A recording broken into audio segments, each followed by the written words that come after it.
port a été construit dans les années 68 et il était dans un état très vétuste, délabré, donc nous n'étions plus en sécurité avec ce port, ce qui nous a amené donc à lancer un projet d'ampleur.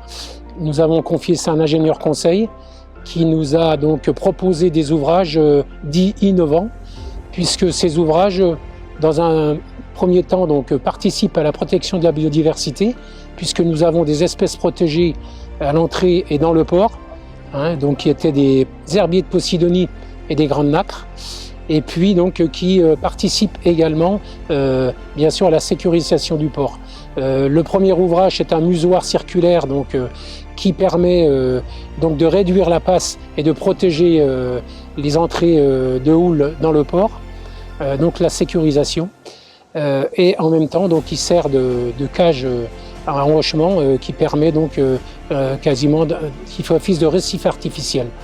Les deux autres ouvrages qui sont innovants, c'est la contre-jetée, qui est d'une part côté mer, composée de chambres amortisseuses de houle, et de côté port, qui est également de chambres fermées par un masque et remplies de cages en enrochement, en petit enrochement.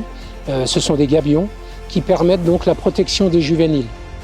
Voilà. Et également deux caissons qui se trouvent dans le port, qui ont les mêmes fonctions. Nous avons également travaillé sur la déambulation du port avec une estacade en bois qui est surimpérée en enrochement et qui permet donc une déambulation du public au fil de l'eau, donc qui est très appréciée par les Bagnoulins et nos visiteurs touristes. Nous avons également travaillé sur toute la partie récupération des eaux de surface qui étaient rejetées dans le port directement, à part des bacs DSH qui sont donc reliés à des appareils de nettoyage. Ces DSH, donc au nombre de 8, permettent de rejeter des eaux relativement saines dans le port.